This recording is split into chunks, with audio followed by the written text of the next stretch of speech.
By the way, people often ask me, especially new students, Kyle, I don't know what my vocal or my voice type, my vocal classification is. How do I find out?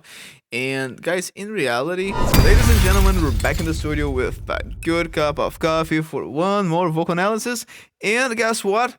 Today we are revisiting Clair Obscur Expedition 33, that orchestral video. I've made, I believe, one or a couple analysis for this video already. But here is different songs, of course. I think there are 5 songs in this video. I think I've analyzed one or a couple of them. I'm pretty sure that I used this video for Lumiere. The thing is, at the time that I've watched this and I analyzed, a lot of you guys were in the comments telling me to play the game, asking me to play the game, demanding me to play the game, because of course listening to the songs after playing the game brings a different feel, and I get it. I've played lots of games in my life and I was trying to find the time. The thing is, I finally played the game. I heard all of the songs inside the game, so I've experienced it the way that it was supposed to be experienced, and the question is, do I still like it that much?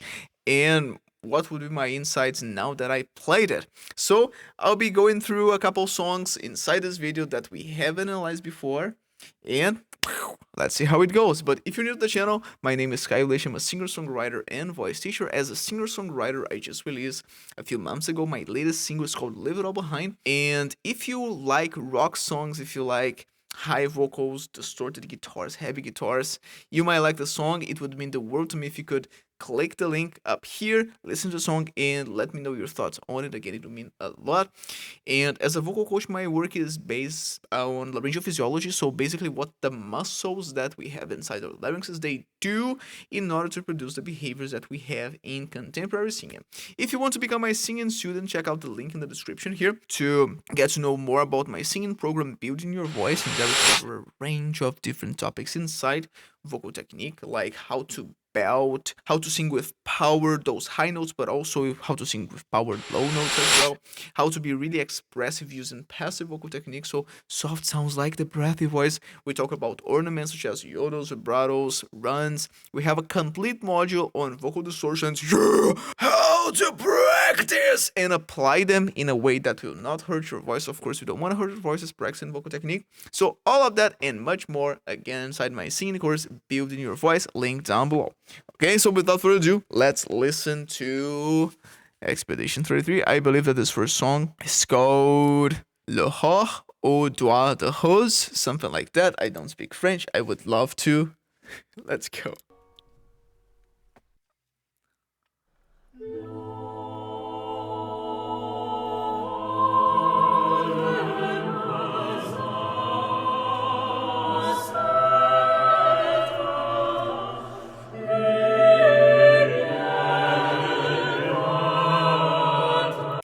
So the guys here, nothing new under the sun.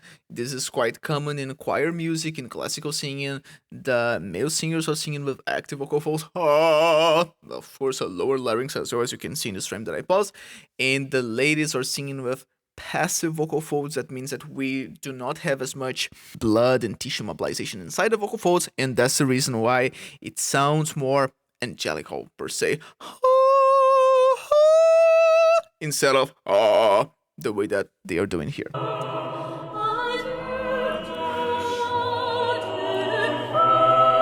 It blends so nicely.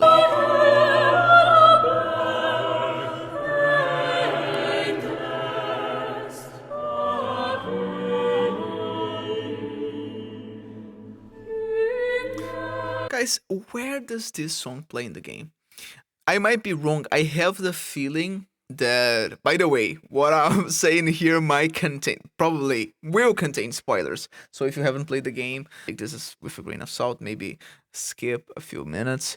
But right after the fight with the paintress, when like we get in contact with Alicia's letter and we discover, well, I would say right after Act 2, before the epilogue, in that cutscene, I believe it is there that the song is played. Anyway, fantastic part of the game and great soundtrack.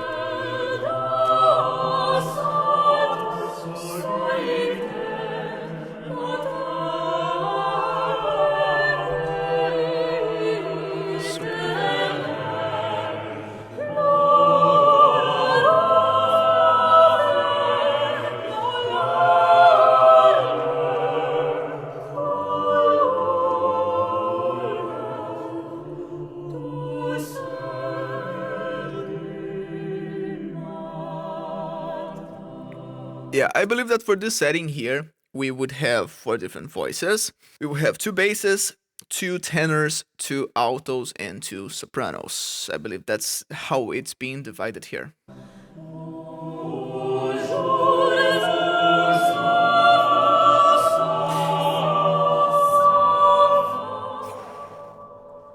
So good. So good.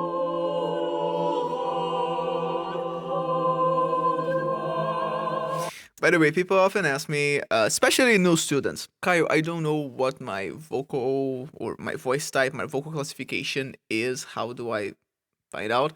And guys, in reality, this is not something that's so important, not to say it's not important at all, in contemporary singing. If you are singing contemporary music and not choir music or classical music, don't worry about that, because we can and we will, if you are studying with a voice teacher that's in line with physiology studies, we will work on the muscles to get flexibility, to get agility, to get strength on specific muscles. For instance, muscles that are responsible for stretching the vocal folds, muscles that are responsible for shortening the vocal folds. All of these muscles can get stronger. The vocal folds can get more flexible. So don't worry about how high or how low you can sing right now. Everything is a matter of adjustment. How are the muscles behaving? However, when you think about classical singing, choir music, what happens is it's not only a matter of what are the pitches that you can sing right now, it's also a matter of, okay, what part of your range can you sing with volume still in a safe way. In contemporary singing, we don't need to worry about that because we have this guy here, we have the microphone.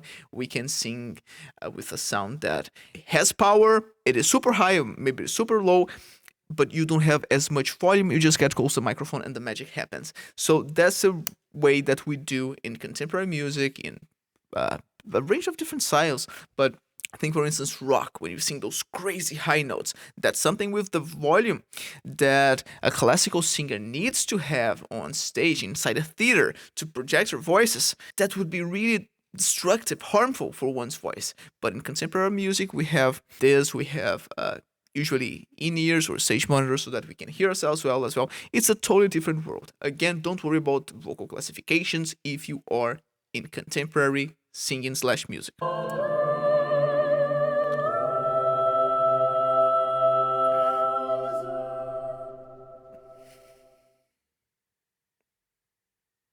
Okay, let's listen to one more.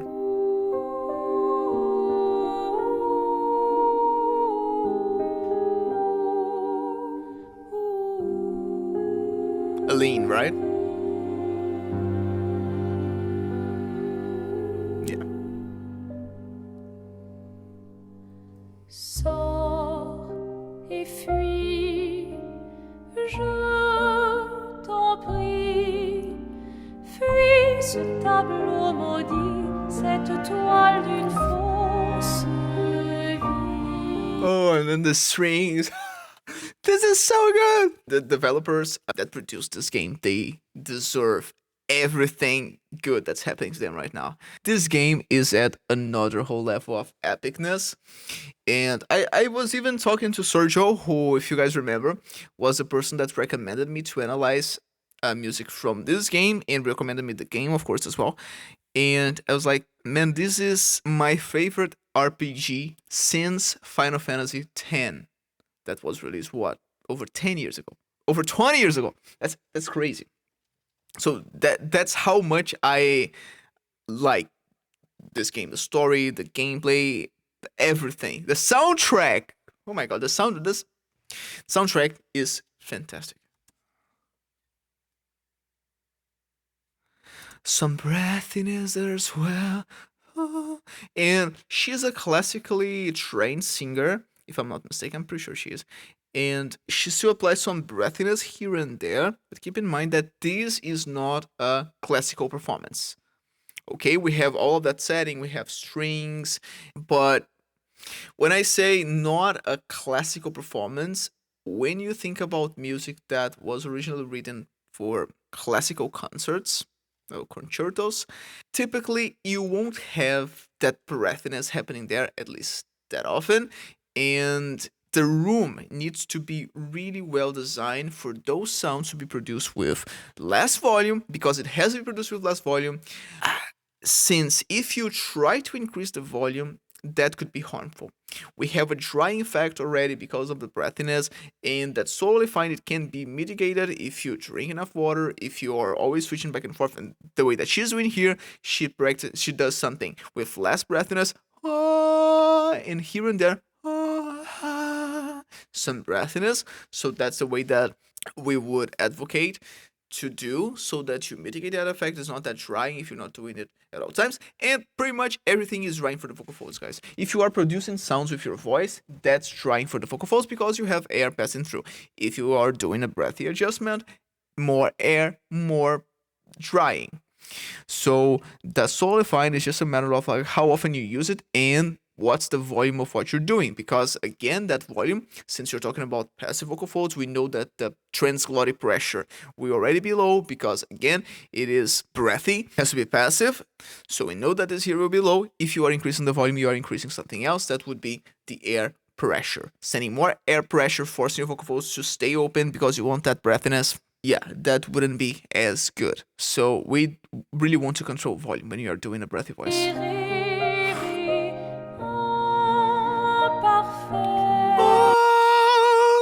Some vibratos here and there, so beautiful.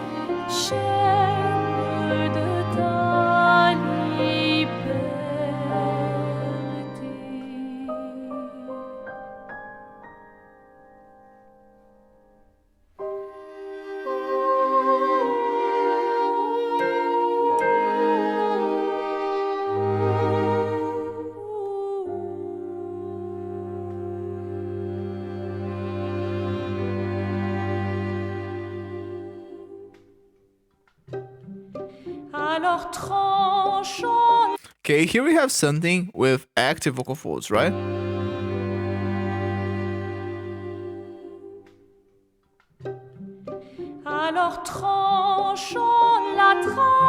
Now, still a Gregorian voice, as we call it inside vocal anthropophysiology, which is the theoretical foundation for my work as a voice teacher, vocal anthropophysiology. And inside vocal anthropophysiology, we call the sound here a Gregorian voice. It is, well, we have the vocal folds in passive tension, which means that we don't have as much compression. The vocalis muscles are more relaxed, hence less muscle mass mobilization inside the vocal folds. And for the Gregorian voice, we also have a significant amount of air pressure because we want to project the sound. That doesn't mean that it's necessarily loud, but she's not singing to herself. There's no, she's projecting her voice forward. She wants to be heard. Alors la la la, la la la, tranchons la trame, coule la sinistre esquisse.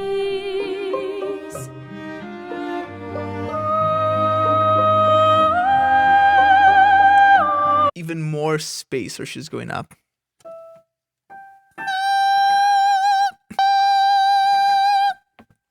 G, 5. Sors et fuis, je t'en prie. Fuis ce tableau maudit, cette toile d'une fausse vie. So good. Portrait rêvé en parfait.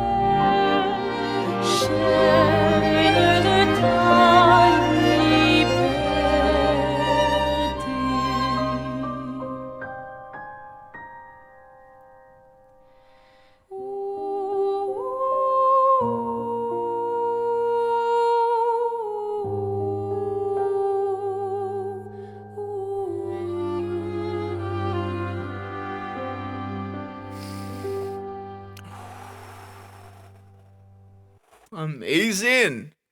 Well, if anything, after playing the game, it only got better. All right, guys.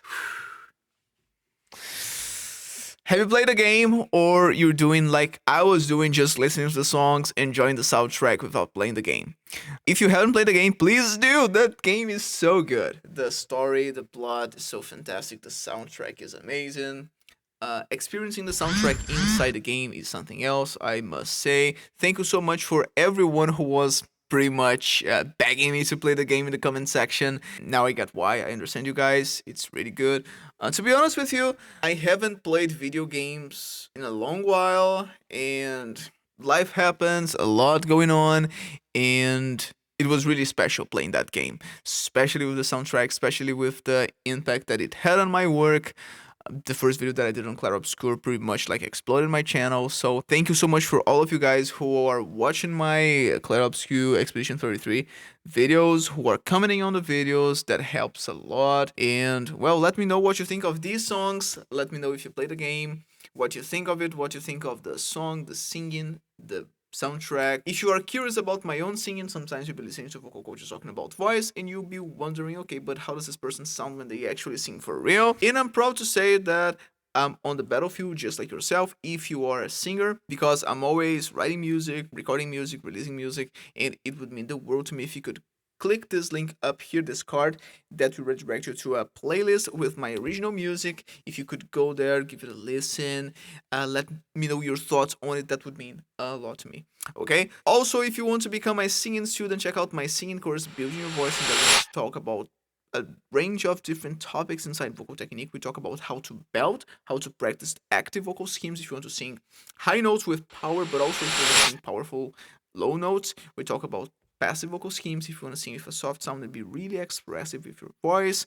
We talk about how to map out which parts of the songs you want to use, either so that you can convey emotion in your singing, so that you can be expressive with your voice. We talk about all of that and much more. Again, that's inside my singing course, Building Your Voice, link down below.